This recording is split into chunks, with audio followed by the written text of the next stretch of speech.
அன்பானவர்களே, அன்பு வணக்கங்கள். உங்களுடைய சிந்தனை எண்ணம் ஏதாவது ஒரே விஷயத்தில் நீங்கள் சிந்தித்து வருகிறீர்களா? கொஞ்சம் யோசனை பண்ணுங்க.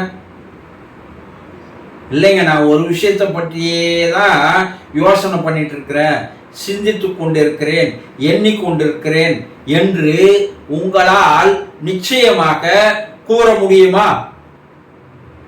முடியவே முடியாது. அந்த ஆற்றலும் அந்த சக்தியும் உங்களுக்குள் இருந்திருந்தால் இன்று நீங்கள் பெரிய வெற்றியாளராக, சாதனையாளராக, சரித்திரம் படைத்தவராக, உலக மக்கள் உங்களை மனதில் நினைவு கொள்பவர்களாக நீங்கள் இருந்திருப்பீர்கள். இறைவன் உங்களுக்கு ஒரு அற்புதமான ஒரு ஆயுதத்தை தந்திருக்கிறான். அதை வச்சு நீங்க எதை வேணாலும் சாதிக்கலாம். ஆனா அந்த ஆயுதம் தடுமாறி கொண்டிருக்கிறது. என்னங்க அது? உங்க மனம்தான். நீங்கள் உங்க மனமானது என்ன பண்ணுது? உங்களை ஏதாவது ஒரு விஷயத்தை பற்றி சிந்திக்க வேண்டும் என்று அது எப்போ உங்களை செயல்படவே விடுவதில்லை. உங்க மனம் சிதறிக்கொண்டே இருக்கிறது. சிதறுகின்ற மனம் சீர்படவே படாது. பல எண்ணங்களை எண்ணுகின்ற மனம் அது தன் ஆற்றலோடு செயல்படாது. ஒரு நிமிஷத்துல உங்க மனம் எதையெல்லாம் எண்ணுகிறது பாருங்க. கை வரல வச்சு இங்க 1 2 3 4 எண்ணிக்கினே வாங்க. உங்க மனம் ஏதாவது ஒரு விஷயத்தை பற்றி நினைக்குதான்னு பாருங்க. அந்த 60 எண்ணிக்கல அதுக்குள்ளே உங்க மனம் 10 விதமான எண்ணங்களை எண்ண வைத்துவிடும். உங்களை சிதறடிக்க செய்வதுதான் உங்களுடைய மனத்தினுடைய வேலையாக இருக்கிறது. சிதறுகின்ற மனத்தால் எதையும் சாதிக்க முடியாது. உங்களால் மன ஒருமை செய்ய முடியாது, கவன குவிப்பு செய்ய முடியாது, மைண்ட் கண்ட்ரோல் செய்ய முடியாது. ஏன்? இது எதையும் செய்ய உங்களுடைய மனம் விடவே விடாது. உங்களுடைய மனமே உங்களுக்கு விரோதியாக, பகையாளியாக இருந்து வருகிறது. உங்களுக்கு விரோதி யாரும் இல்லை, உங்க மனம்தான். உலகத்தில் இருக்கிறவனெல்லாம் நீ விரோதியா, பகையாளியா நினைச்சா அதை விட வேறு முட்டாள் வேறு எதுவும் இல்லை. உங்க மனம்தான் உங்களுக்கு விரோதி. ஆனா அதே மனம் நண்பனாக மாற்றவும் முடியும் உங்களால. ஆனா ஏன் முடியல? ஏன்னா மனம் சிதறிக்கொண்டே இருக்கிறது. மனம் பல்வேறு எண்ணங்களை எண்ணுகிறது. ஒரே ஒரு நிமிடத்தில் அது என்ன ஆகுது? மது குடித்த குரங்கு போல அது இங்கேயும் அங்கேயும் ஓடுகிறது, தறிக்கட்டு ஓடுகிறது. மனமே ஒரு தருதலையாக இருக்கிறது. நாடோடி மாறி போகுது.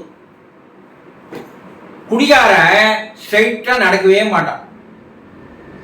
ஒருத்தன் குடிச்சு இருக்கிறான்றது எதை வச்சு சொல்லலாம்னா, அவன் கால்கள் தடுமாறி தடுமாறி ஆடி வருவதை குடிச்சிட்டு வராமான்னு சொல்லலாம். அது போல உங்கள் மனமானது சாதாரண நேரத்தில் என்ன பண்ணுது? மது குடித்தது போல உங்களை தடுமாற வைக்கிறது, இல்லையா?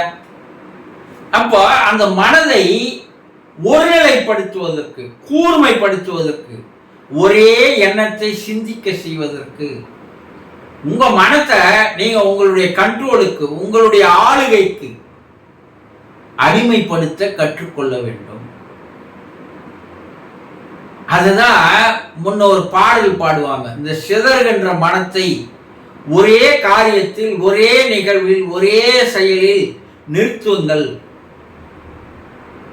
அது ஒரு பாடல் வரும், சிந்தனை செய் மனமே, செய்தால் தீவினை அகன்றிடுமே, சிவநாதன் சண்முகனை சிந்தனை செய் மனமே ஒரு பாட்டு.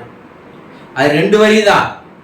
அது எவ்வளவு பெரிய மனவியல் தத்துவமானது இருக்கிறது என்பதை நாம் புரிந்து கொள்வதே இல்லை. உங்க மனசை எங்கனா ஒரு இடத்துல நிக்க வைக்கணும். அது ஓடுகின்ற மனதை கட்டி போட்டு ஒரு இடத்தில் நிறுத்த வைக்கணும். அப்படி நிறுத்த வைத்தால் சிதறுகின்ற மனத்தால் நம்முடைய சக்தியானது வீணாக போகிறது. ஒரு இடத்தில் குவிக்கின்ற மனத்தால் நம் உடலில் சக்தியானது அதிகரிக்கிறது. அதனால்தான் எல்லோரும் பக்தி மார்க்கம், கடவுளை பிடிச்சுக்கின்னு ஒரே கடவுளை பற்றி சிந்தனை செய்து கொண்டே இருங்கள், எண்ணிக்கொண்டே இருங்கள். வேறு எது மேலே நீங்க கவனம் வைக்காதீங்க. ஏதாவது ஒரு பொருள், ஏதாவது ஒரு செயல், ஏதாவது ஒரு காரியம், ஏதாவது ஒரு உருவம், ஏதாவது ஒரு பாடல், இதெல்லாம் எதுக்கு வச்சாங்கன்னா அது பார்த்து வணங்கி கொண்டிருப்பதற்காக அல்ல. கோயில்ல போய் பார்த்து சிலையா இருக்கிறவனை பார்த்து அப்படியே கண்ணை திறந்துன்னு இருந்தீங்கன்னா அந்த சிலைக்கும் மதிப்பு இல்லை, உங்களுக்கும் மதிப்பு இல்லை. நீங்க அதுக்கு மதிப்பு தரலன்றது தெரியாதையே போய் அதை வேடிக்கை பார்க்குறீங்க. குழந்தை பொருட்காட்சியில போய் வேடிக்கை பார்க்குற மாதிரி நீங்க ஒவ்வொரு கோயிலா போய் ஒவ்வொரு கோயில் கருவறையில் இருக்கிற இறைவனை வேடிக்கை பார்த்து வருகிறீர்கள். அவனா கேலிக்கு பொருளா கிடையாது. எதுக்கு சிலையை வச்சான்? ஏன் இதுக்கு அலங்காரம் பண்றான்? எதுக்கு அந்த சிலைக்கு சக்தி ஊட்டினான்? இதெல்லாம் எதுவுமே தெரிஞ்சுக்கிறது இல்லை. ஆனா அந்த சிலையை போய் பார்க்கிறவங்க இப்பதான் உங்க மனம் என்ன பண்ணுதுன்னா, கண் ஒன்று பார்க்க, காது ஒன்று கேட்க, வாய் ஒன்று முணுமுணுக்க, செவி ஒன்று கேட்க, மனம் ஏதோ ஒன்று நினைக்க, சிதறுகின்ற மனத்தால் அந்த உருவத்தை பார்க்கிறீர்கள். அதனால் எந்த பயனும் இல்லை, பலனும் இல்லை, உபயோகம் இல்லை. அதனால்தான் மனம் ஒரு இடத்துல நிக்கணும்னா அதுக்கு ஏதாவது ஒரு பொருள் தேவை, ஒரு உருவம் தேவை. அப்படி சிதறுகின்ற மனத்தை தடுத்து நிறுத்துகின்ற மன ஒருமைப்பாடு, மன குவிப்பு, த மைண்ட் கண்ட்ரோல், இதெல்லாம் நம்முடைய சித்தர்கள் கற்றுக் கொடுத்ததனுடைய விளைவு என்னன்னா, உன்னை நீ தெரிந்து கொள்வதற்கு, உன்னுடைய சக்தியை பெருக்கிக் கொள்வதற்கு, உனக்குள்ள ஆற்றலை, ஆளுமை திறனை வெளிக்கொண்டு வருவதற்காக கற்றுக் கொடுக்கப்பட்ட ரகசியங்கள், வழிமுறைகள் தான் இது. அந்த வழிமுறைகளை ஏதாவது ஒன்றுத்த நீங்க செய்யறீங்களா? அதை உருப்படியா செய்யறீங்களா? கிடையவே கிடையாது. இன்றைய காலகட்டத்தில் உங்களுடைய மனம் ஒரு 60 வினாடி கூட ஒன்றை பற்றி நினைத்து கொண்டிருப்பது இல்லை. மனம் அமைதியாகவே இருக்கிறது இல்லை. எங்கன்னா தனியா இருந்தாலும் செல்போன் எடுத்துன்னு நோண்டினே கிடக்கணும்.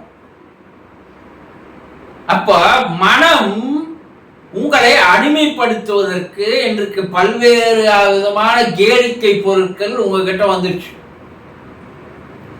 அப்போ நீங்க வாழ்க்கையில ஜெயிக்க முடியாது, போராட முடியாது, எதிர்க்க முடியாது, வெற்றி பெற முடியாது. உனக்குள்ள இருக்கிற இறைவன் கொடுத்த அந்த ஆளுமையை வெளிக்கொண்டு வரவே முடியாது. அதை கடைசி வரைக்கும் திறக்காத புதையலாவே அது வீணாதான் போயிடும். நல்ல அறிவாளிகள், விஞ்ஞானிகள், யோகிகள், ரிஷிகள் கூட தன்னுடைய மூளைகளுடைய 5% தான் அவர்கள் பயன்படுத்தி வெற்றிகளை கண்டிருக்கிறார்கள் என்று இன்று விஞ்ஞானம் கூறுகிறது. அப்ப நீங்க 1%, 0.5% கூட பயன்படுத்தாமல் என்ன பண்ணிருக்கீங்க?